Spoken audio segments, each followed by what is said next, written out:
My final day of life in the U-Haul. Started being in the U-Haul. I have lived in this U-Haul since September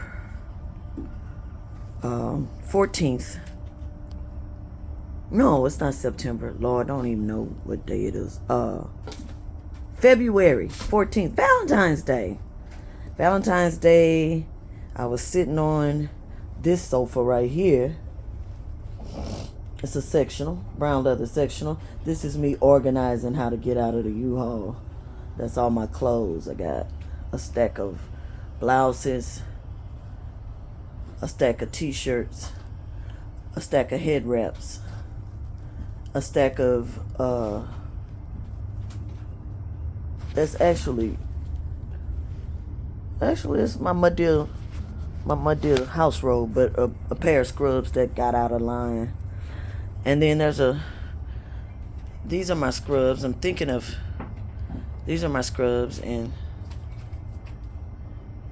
all the stuff that I'll need, like at the front of the truck, and pillows, I've put right here. Back over there is my old massage table, my first massage table. Well, I bought one because I stole one from the massage school, but that's a whole nother story. We're not talking about that. Focus! And those are my old cassettes, my old Yolanda Adams and Ricky Dillard, shout out. That's where the Promises is somewhere on cassette in there. It was beige. I remember it was beige. But anyway, some of my home decor at the back of the U-Haul truck. And this, my children, has been my worship station. I was in a situation where I got evicted. I'm in the middle of growing my dreadlocks back, so there you go. Hopefully y'all can see that. The back has locked, but the front seemed to have its own agenda. So in the front, I looked like a mix between Coolio and what's that boy, Jay-Z, when he first started his thing. Looking at my face, I want to say this is the first time in my life that I've looked in the mirror and literally saw what I was going through. I don't think I was able to hide it this time. I've hidden a lot of things. I've slept in the car and finished school at Georgia State. I slept in the car through a whole semester, in the car and in hotels with my Marriott discount when I could. But today, I put on, this is Ain't calling me, I'll call you back good. Today I put on a pair of black slacks. Because people ask me, how do you make it? How do you survive living in a U-Haul? Well, one of the main things you're going to have to do is pee. You're going to have to pee and you're going to have to poop. Number one and number two. And which makes number three. Number three is stuff starts spilling in places it ain't supposed to be. So this is about to be gory. Get ready. Here we go. Now, this is a piss bucket. Yes, it is. I've pissed in this bucket since the 14th. It's actually a trash can. I've pissed in it. I've also pissed in, ooh, it's another little square container. Let me find it. It's bigger than this. But back when I first moved to New Orleans, I lived in my car for 10 months. From Thanksgiving. Actually, I got here Thanksgiving Eve or Thanksgiving Day. I got here and I rented a hotel in Slidell. And before, when I was sleeping in the car, I would take a little container like this. This is just a long square container. These are the ones I got from what you call it, that place, IKEA store with the green top. I know somebody out there that had these are good. This is the good Tupperware, praise God. I had that just for the sake of it. I had to do my Aunt Boo Baby always does that. She has to clear her throat. Shout out to Aunt Boo Baby. So I would take this little thing, and I was driving Lyft, so I would have slept.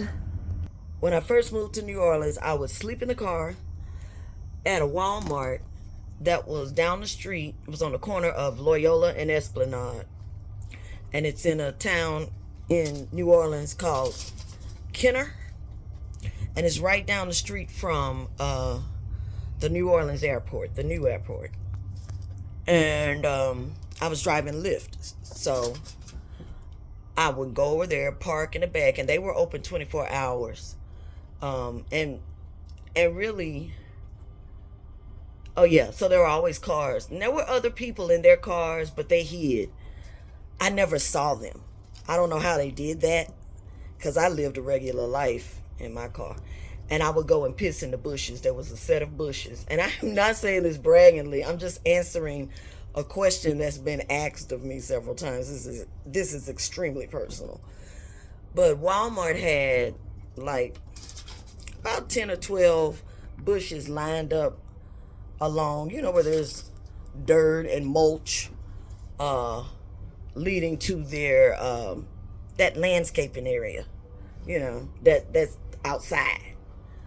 I would park over in that area, and if I had to do a hard number two, a serious number two, I would go over there, pray I could hide behind some of them leaves, and I would, looking over at the post office that was closed behind my back, because this stuff would be like at nighttime, or early morning, like 5 or 3 or whatever, 2 in the morning. I would go out there, and you get the best shits in the bushes at the Walmart on Loyola and Esplanade. It got so until, and this is another one, this is a pet peeve. Everybody that knows me knows this, but I don't, this is one of those embarrassing pet peeves that I don't like to tell. But because growing up, there were a lot of, the toilet wasn't working, period, at 4047. I'll be writing about 4047 Elliott Street. When I was growing up, if you flush the toilet, and you ain't did number one, doo-doo number 2 will come up the tub. I repeat. The plumbing was messed up because the house was built somewhere around the 40s. From what I hear, my grandfather built that house. My aunts and uncles, everybody grew up at 4047. When I turned 12, my granddaddy and them moved to a nice suburban area of Shreveport, Louisiana. And child, I'm getting it because it's so many stories. First of all, I'm a storyteller. I am a griot by the heart. And it's hard to tell a story because another memory stacks up, and I write like I talk, and I think like I write like I think. No, I think like I write. There we go. So in other words, if you were reading something that I wrote, you could literally hear my voice because I write according to how I talk, even if it's the dialect that I vacillate in and out of. In case you notice, I can code switch. But I can go from here to there, and you never know who I was. But yeah. See, I just got off again. It's hard to stay focused. Focus, like Tabitha Brown say. Focus.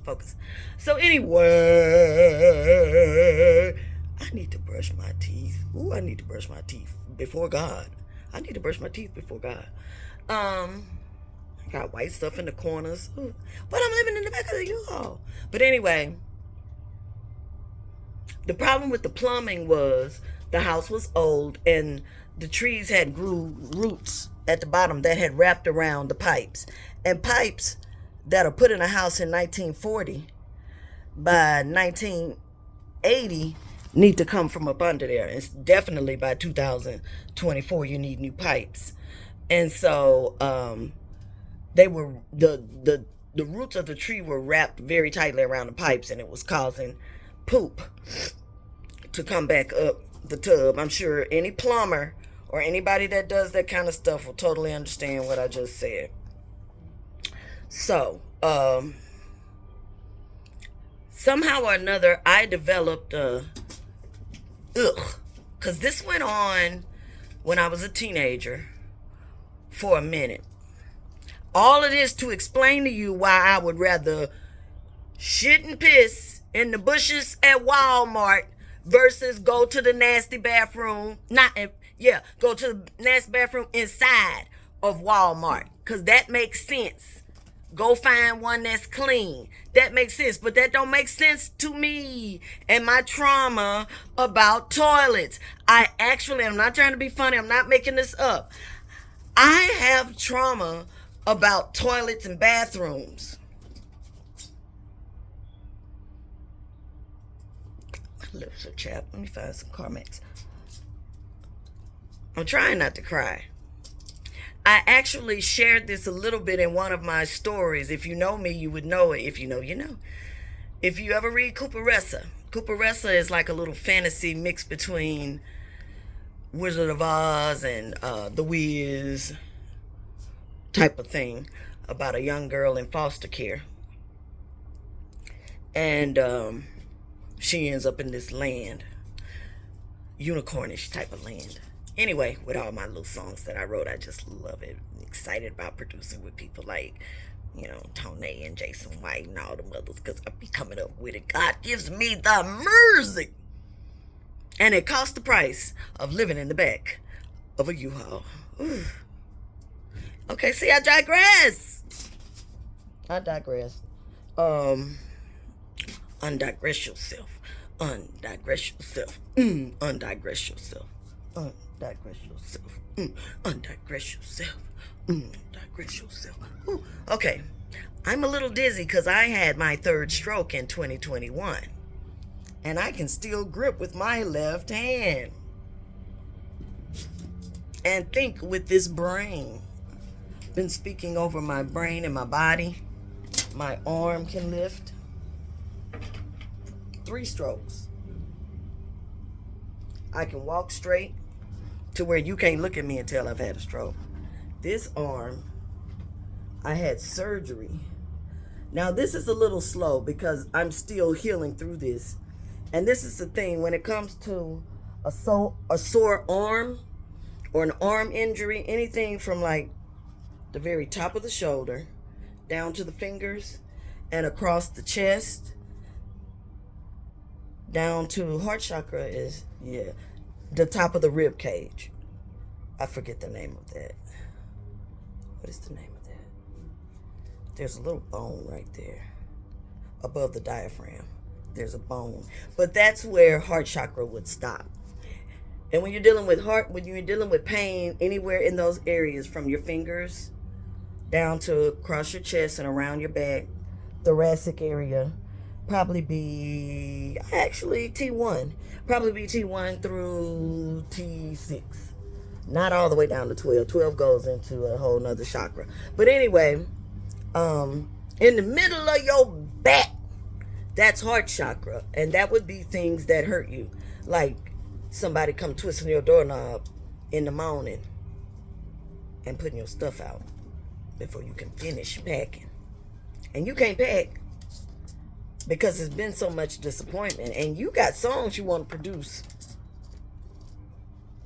with your name, and you got all kind of narratives that would make wonderful movies that ain't nobody making no movies and stories about.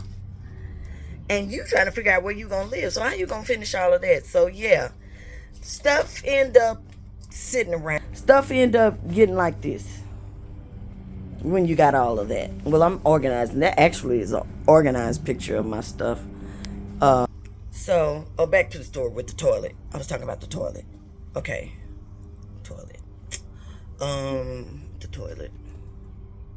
So during the time I was in high school and I could drive, I remember I could drive because there were times I had to pee or just use the bathroom, and I knew that the toilet wasn't going to flush or successfully flush, where you have to do all that stuff with the toilet, like pour boiling water down there, pour the drain, all of that extra, get a plunge and plunge it up, and it got boo-boo on it down there. And I've never been the cleanup person.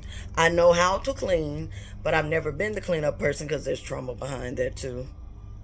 Because while they was teaching me to clean, they was telling me how bad I was doing. and go sit down. You're getting on my nerves. And so those voices are dealing with me subliminally or somewhere in my degenerative cells. And this is work that I've done. It took me until my 50s to figure that out, because I thought I was just a messy person, but it's actually perfection. Perfectionist. It's a passive type of perfectionist, where, and these are things I figured out just living.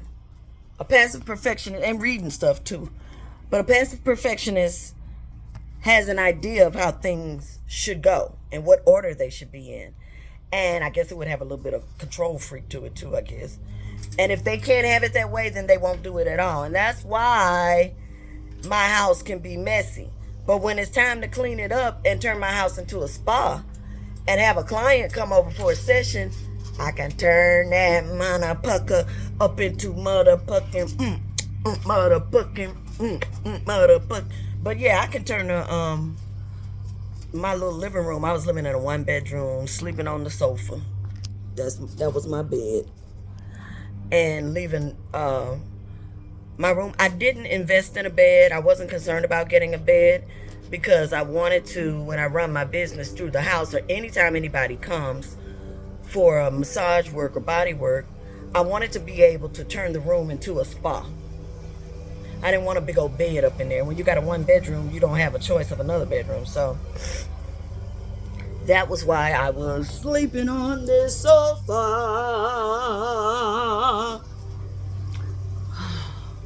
which somehow had bed bugs in it. Yeah, the story gets deep, and I'm gonna go and tell it. I usually don't tell this part. I usually wouldn't turn on the camera without my eyelashes and without my eyebrows arched, because they are not arched, and without some Carmex on my lips, and definitely without my hair covered. I would have at least put on a head wrap so that I could look impressive.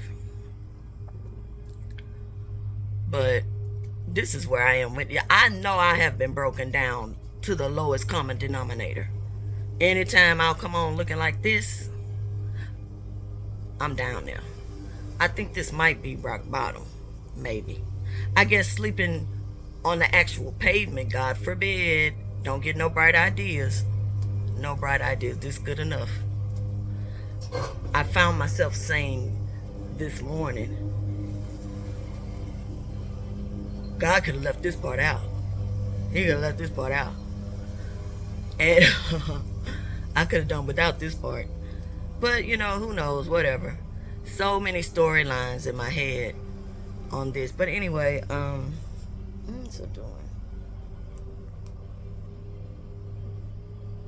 I'm trying to go back to what I was talking about. Okay. I used to get in the car and drive up to my grandmother's house just to pee. Just to use the toilet. They didn't live far. Shreveport. You can go around the whole city 15, 30 minutes, but you know, with no traffic. But I would go to my grandmother's house. It was too much distance. It wasn't like right around the corner. It wasn't. But I would sneak out. Mama be cussing at me. She don't have to cuss this time. But I guess she knew how terrible it was, because that's something she never slapped me for. Interesting. She never slapped or cussed me out. Okay, Zaina is texting me. Let me see what she's talking about. Trying to clean